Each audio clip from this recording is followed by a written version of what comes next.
નમસ્તે મિત્રો, હમણાં જ કોઈકે એક સરસ રીલ મોકલી. એમાં રાજ્યના પોલીસ વડા મિસ્ટર વિકાસ સહાય એ કોઈ એક જગ્યાએ પોલીસના મિત્રોને સંબોધન કરી રહ્યા છે.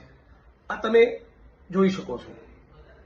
અને આ સંબોધનમાં એમણે એવું કહ્યું છે કે કોઈ પણ બહારનો માણસ એ પોલીસના કોઈ પણ કર્મચારીઓ ભૂલ કરે તો વહીવટી રીતે ડિપાર્ટમેન્ટલી આપણે જોઈ લઈશું.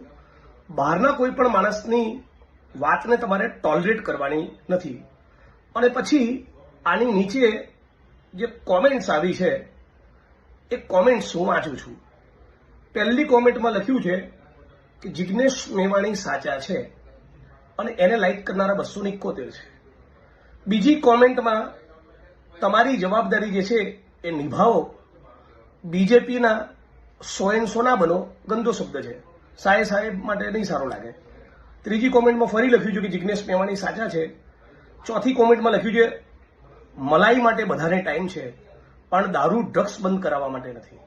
પાંચમી કોમેન્ટમાં લખ્યું છે કે દારૂબંધી ફક્ત કાયદામાં છે, હકીકતમાં તો દારૂ દરેક ગલીમાં મળે છે.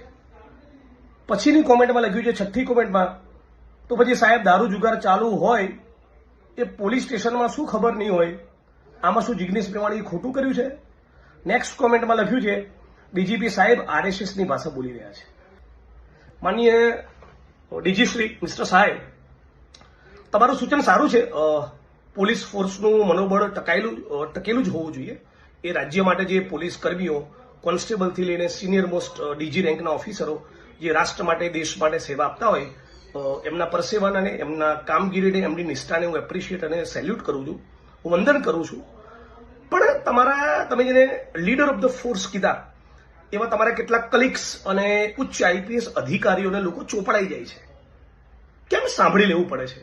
એટલા માટે સાંભળી લેવું પડે છે કે લગભગ 33 જિલ્લાના એસપી અને મોટા ભાગના આઈપીએસ અધિકારીઓ આજે પણ આ ગુજરાતમાં દારૂમાંથી, જુગારમાંથી, ડ્રગ્સમાંથી, લેન્ડની ડીલ્સમાંથી, માઇનિંગમાંથી, અનેક પ્રકારના કડદા હપ્તાખોરીમાંથી કમાતા હોય છે.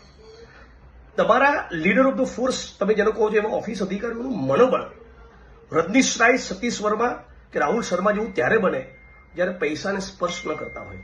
એટલે પહેલા એમનામાં જમીર પેદા થાય એવું કરો. જમીર પેદા થયું ને, નોન કરપ્ટ હશે ને, તો ખમીર આપોઆપ પેદા થઈ જશે. ખમીર પેદા થયું તો મારું કે કોઈનું નહીં સાંભળે, મને પણ જવાબ આપી દેશે. આજની તારીખ એવી ઓકાત અને હેસિયત એટલા માટે નથી કે સ્પાઇનલેસ છે, કરપ્ટ છે અને પોતાનું ઈમાન વેચીને બેઠેલા છે. સાહેબ, તમે તો જાણતા જ હશો, ડીજી છો રાજ્યના, નામ પણ વિકાસ સહાય છે. ઈચ્છું છું